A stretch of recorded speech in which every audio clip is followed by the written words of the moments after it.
교육주의 성령론 제2강입니다. 자, 2강 구약의 성령. 구약에 나타난 성령을 먼저 보겠습니다. 히브리어로 구약에 나타난 성령을 루아흐라죠. 루아흐. 자, 제가 히브리어를 쓰면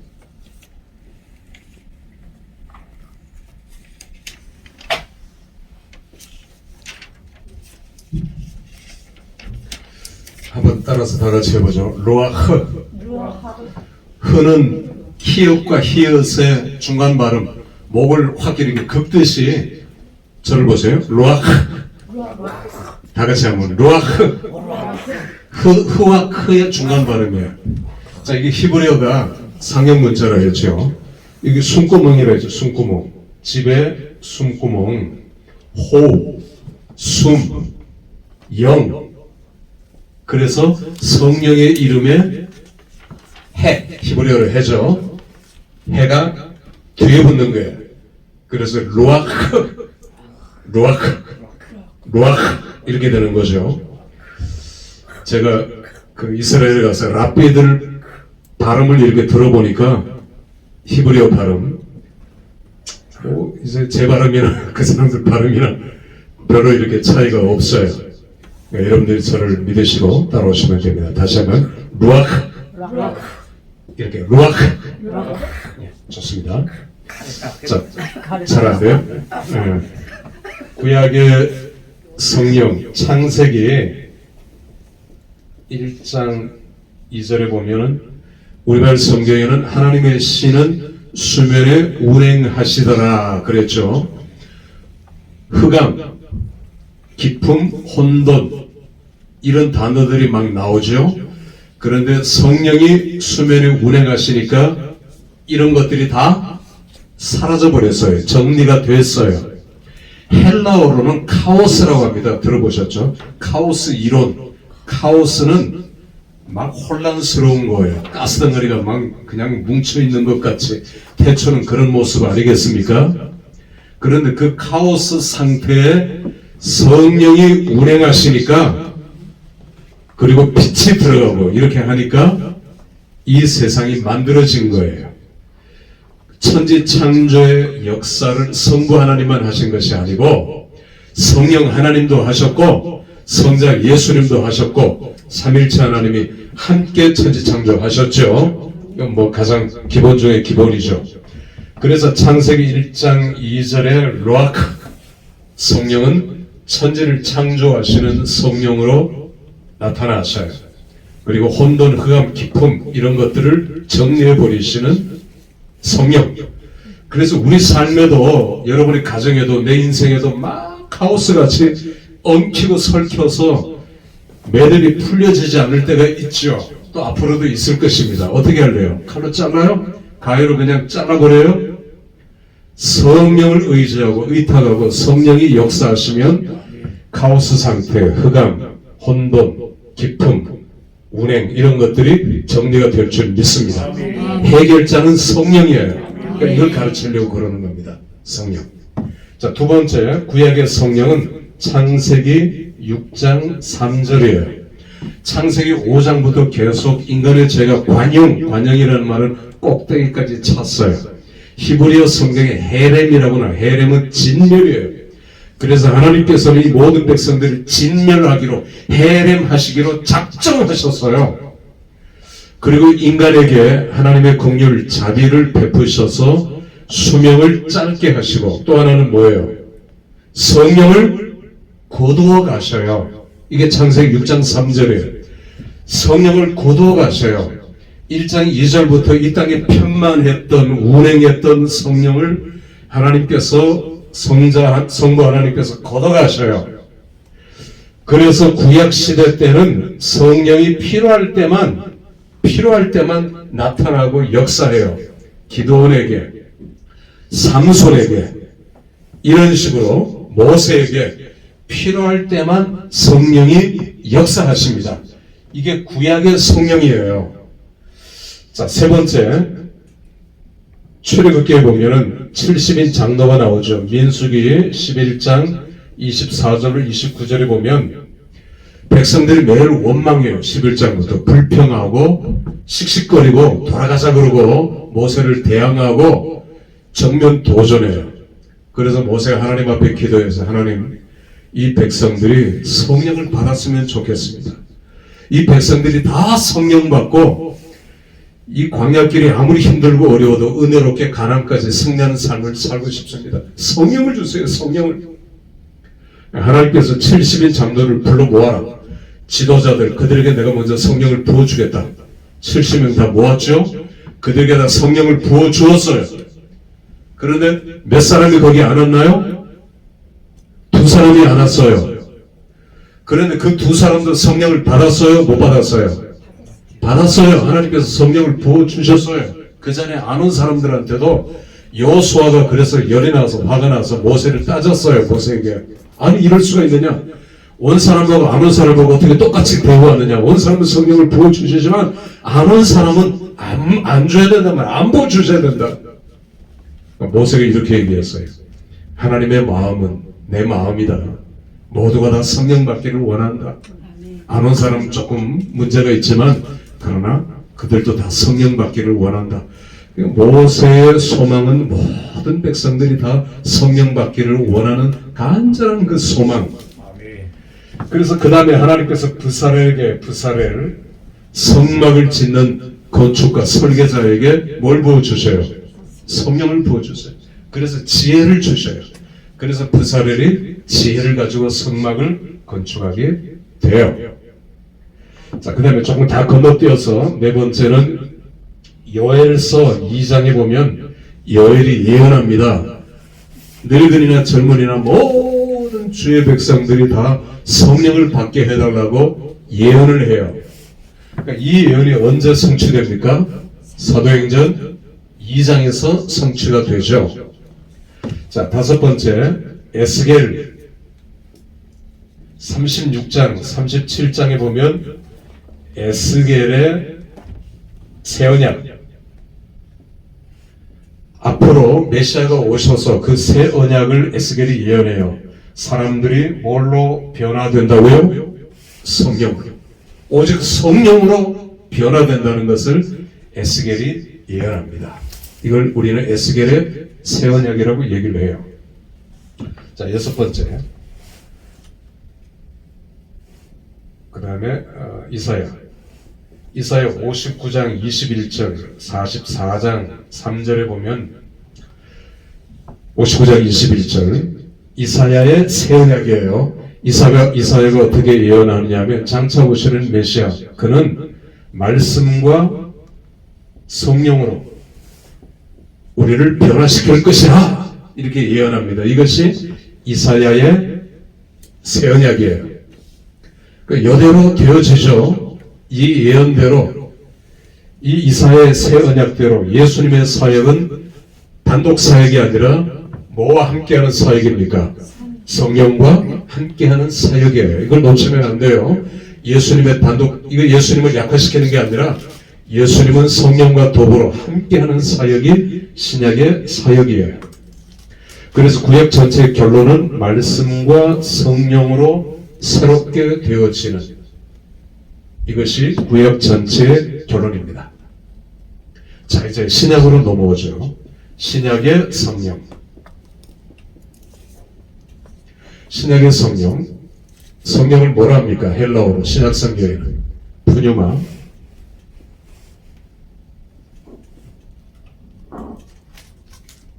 다 같이 한번 따라서 합시다. 푸뉴마. 푸뉴마. 이걸 또 여러분들이 따라서 잘못 그려가지고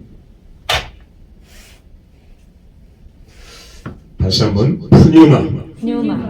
푸뉴마 성령이에요. 성령.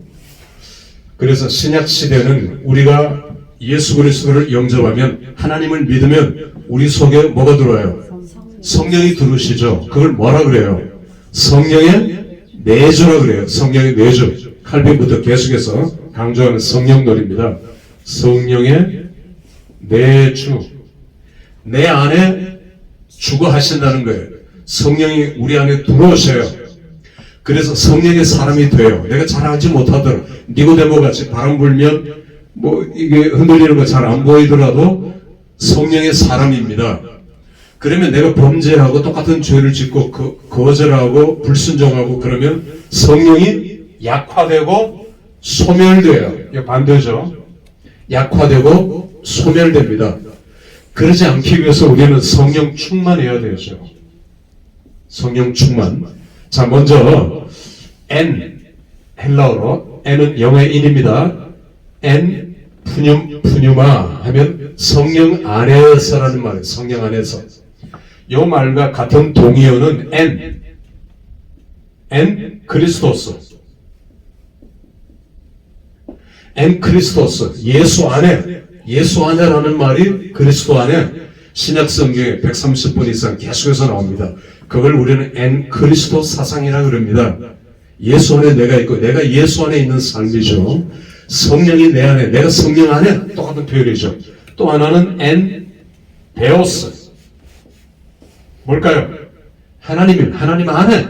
그러니까 삼위일체 하나님이 내 안에 거하시는 거예요. 내 안에 계시는 거예요. 그래서 아까 파라클레토스, 성령이 특별히 나를 돕고 컴포터 하시고 카운셀러 하시는 거예요. 이해가 되죠? 성령의 내주. 그러면 사도행전에 역사한 성령, 사도행전에 오신 성령은 1회일까요? 다회 여러 번일까요? 방언도 사도행전 2장의 방언은 단회성 1회일까요? 아니면 계속해서 나타나는 것일까요? 누가 질문하면 어떻게 대답을 하래요? 자, 사도행전의 방언은 베드로가 설교할 때 다 다른 데서 온 사람들이 디아스포라 흩어져서 자기 나라 방언을 쓰는 사람들이 러시아, 애국, 저쪽에 카르타고, 로마 자기들이 쓰는 언어로 들렸어요. 그러니까 이 방언이에요. 이 방언. 그러니까 이 방언은 단회적이에요. 1회적이에요. 표적으로 보여주신 성령이고요. 고린도전서 14장에 나오는 방언은 천국 방언, 우리가 은사로 받은 방언이에요. 하나님과 대화하는 방언이에요. 이거는 계속해서 지금도 나타나고 일어나고 있지요. 성령도 사도행전 2장의 성령은 단회예요. 단회. 그런데 성령과 성령 충만이 동시에 나타났죠. 자, 성령을 어떻게 받습니까? 어떤 사람은 불같이 받아요. 성격대로 받아요. 하늘 불같이 뒤집어지고 소리 지르고 떼 뒹굴고 불같이 받는 사람도 있고, 어떤 사람은 예수님은 어떻게 말씀하셨어요? 비둘기같이. 비둘기가 물론 그러기도 하죠. 비둘기는 보편적으로 조용히 사뿐히 내려앉죠. 기름같이 스며드는 것 같이, 미풍이 바람이 살짝 흔들리는 것 같이. 그러니까 나는 불같이 받았다고 다른 사람도 불같이 받아야 된다? Yes, no. no죠. 성령의 은사는 체험은 주관적인 거예요. 다 달라요. 그 사람의 생각, 언어, 습관, 성격에 따라서 조금씩 다 달라요. 내가 받은 건 내 주관적으로 받은 거예요. 이거를 객관화시켜버리면 안 돼요. 당신도 나하고 똑같이 받아야 된다. 이단들은 그렇게 하죠. 물론 어떤 때는 다 불같이 받으면 또 좋겠고. 자, 그런데 사도행전은 뭐같이 역사하나요? 성령이 그냥 불같이 역사하죠. 불같이. 그래서 제가 지난 시간에 다르세오라고 얘기했잖아요. 다르세오.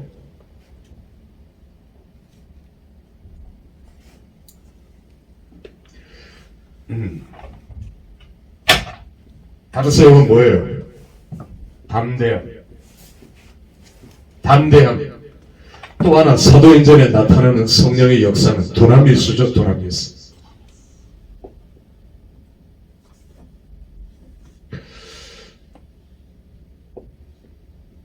두나미스. 다이나믹. 영어로는 다이나믹. 폭발력 있는, 응집력 있는 성령이 우리 속에 들어오면 사도행전입니다. 요한복음에도 다르세오라는 단어가 많이 나오지만 사도행전에 집중적으로 나오죠. 성령이 내게 임하니까 담대해졌어요. 내가 아그리파 왕 앞에서도, 총독 앞에서도, 누구 앞에서도 내 목숨이 두려움이 사라졌어요. 담대함이 나타납니다. 바르세오가 나타납니다. 이거는 사도행전 신약 성경의 주제 단어예요. 바르세오. 잊어버리면 안 돼요. 바르세오. 또 하나는 두나미스. 오직 성령이 너에게 임하시면 너희가 뭘 받고? 권능이 두나미스예요. 권능을 받고 응집력 있는 폭발력 있는 강력한 성령을 너희가 받고 예루살렘과 유대와 사마리아 땅 끝까지 내 증인이 되리라 하시더라. 그래서 사도행전에는 바르세오와 두나미스가 강력하게 나타나는 거예요. 자, 요한복음에는 조용한 성령의 능력, 은사를 강조하죠. 니고데모가 조용히 걸어가듯이. 요한복음 14장에도 성령의 역사는 조용히. 그리고 이제 요한복음 16장에도 성령은 조용히 비둘기같이 기름같이 스며드는 것 같이. 그래서 요한복음은 내적 은사를, 성령의 내적 역사를 강조하고요. 사도행전은 외적 역사를 강조해요. 그러면 우리가 성경적인 것은 뭘까요? 성경적인 것은 내적 역사, 내적 풍요, 내적 충만이 외적 역사로 나타나는 것이 성경적인 겁니다. 물론 내적 역사부터 나타나도 잘못됐다 그럴 수는 없지만 내가 내적으로 단단해져야 외적으로 어떤 풍랑 풍파가 오더라도 견디고 이겨낼 수 있죠. 내가 내적으로 약해지면 와르르 무너지는 겁니다. 어느 날 어느 시에 한시에 무너지는 사람 여러분 주위에 많이 볼 수 있잖아요. 그러니까 내적 능력이 약한 사람이에요. 그러니까 성령은 이 두 가지 사역을 동시에 하셔요. 그러니까 내가 내적 사역, 내적 능력이 부족하다 그러면 그걸 놓고 기도해야 되겠죠. 자, 그래서 이 빈대다 그냥 쓸게요. 성령의 9가지 열매, 그 다음에 성령의 은사. 이 차이점이 뭘까요? 성령의 9가지 열매는 성령의 사람들에게 다 주어지는 겁니다. 자기가 모를 수는 있어요. 자, 성령의 9가지 열매 얘기할 수 있겠습니까? 사랑과 희락과 화평과 오래 참음과 자비와 양성과 충성과 온유와 절제. 이건 순서대로입니다. 제일 중요한 게 사랑이니까 사랑을 제일 먼저 넣었죠. 그러니까 예수 믿는 사람들은 누구나 다, 성령을 받은 사람은 누구나 다 무슨 열매를 키워나가야 돼요? 이 9가지 열매. 내가 사랑이 부족해요. 그러면 사랑의 열매를 주세요. 그렇게 기도하고 강구하고 사랑의 열매를 키워나가고. 희락, 기쁨이 없는 사람, 늘 인상 쓰고 다니는 사람, 구원 받았는데 인상 팍 쓰고 들어오는 사람도 있잖아요. 희락. 그 다음에 사랑과 희락과 자비, 긍휼을 베푸는 거죠. 그냥 칼같이 이렇게 하면은 이게 은혜가 없는 겁니다. 자비도 있어야 돼요. 양선은 겉으로 드러난 자비고요. 온유는 내 안으로 풍겨져 나오는 긍휼 자비입니다. 충성, 말 그대로 충성이고요. 피스티스, 이렇게도 번역했죠. 믿음, 오늘 설교하신 대로 믿음, 충성 같은 단어를 썼어요. 온유는 내 안에 있는 내적 충만함입니다. 내적 충만함. 어디에도 흔들리지 않는. 그러니까 믿음도 고린도전서 13장에 보면 은사를 얘기하는데 믿음의 은사가 나와요. 아니 우리가 보편적으로 다 믿는데 무슨 믿음의 은사입니까? 믿음의 은사는 흔들리지 않는 은사예요. 순교하는 은사예요. 다 흔들리잖아요. 그런 조금도 흔들리지 않는 사람도 있다고요.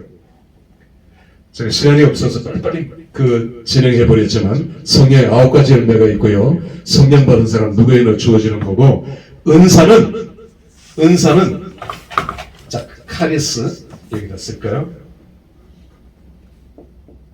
카리스, 은혜죠? 은혜. 카리스마, 이거는 선물, 은사를 가리켜 카리스마라고 그래요. 은사. 기프트예요, 선물.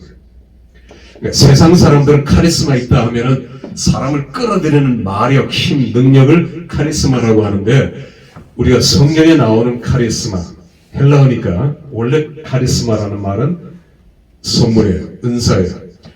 그러니까 카리스를 받은 사람, 은혜를 받은 사람에게 주시는 선물이에요. 그러니까 성령을 통해서 은혜를 받은 사람, 카리스 은혜를 받은 사람들에게 주시는 특별한 게 은사예요, 은사. 그러니까 자기가 그 은사를 받은 줄 모르는 사람도 많이 있어요. 그런데 어느 날 나중에 60, 70이 돼서 발견하는 사람들도 많이 있더라고요. 이 은사예요. 나중에 시간이 되면은 은사론에 대해서도 얘기할 기회가 있겠지만, 오늘 왜 저희 집사람이 운전을 엉뚱한 대로 했느냐면, 은사론에 대해서 한참 얘기하다가 글로 왔어. 자기는 시간이 많이 가는 거라 나중에 은사론을 얘기할 때 은사의 종류를 쭉 다시 한번 그때 설명을 하도록 하겠습니다. 결론은 맺죠.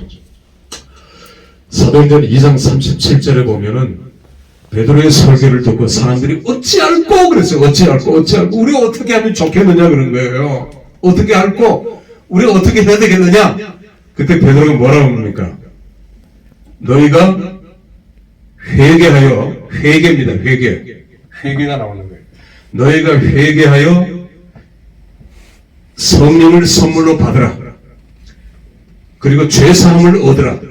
그래야면 예수 그리스도가 너희 마음 가운데 역사하시리니.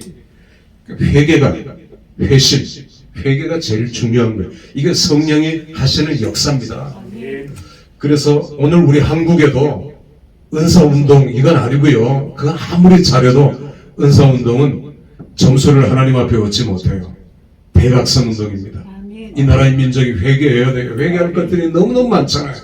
회심하고 돌아올 때 대각선운동들이 일어나야 되겠고요.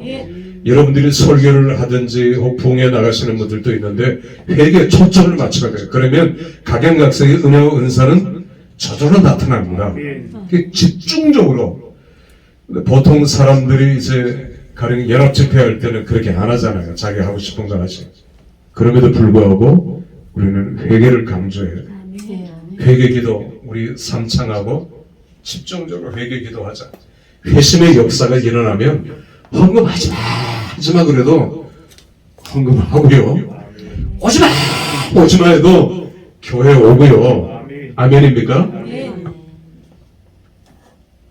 이게 성령의 역사고 회개의 역사라는 것 기억하시고, 오늘 제가 짧지만 개혁주의 성령론의 큰 줄기를 이렇게 잡았습니다. 옆으로 벗어나가지 않도록. 우리가 엉뚱한 얘기하면 안 되잖아요. 이 안에서 살을 붙이고 책을 읽고 공부를 하고 연구를 하면 개혁주의에서, 그래서 제가 계보부터 얘기한 거예요. 여러분 모두 성령과 성령 충만한 역사가 날마다 우리 가운데 일어나기를 주님의 이름으로 축원합니다.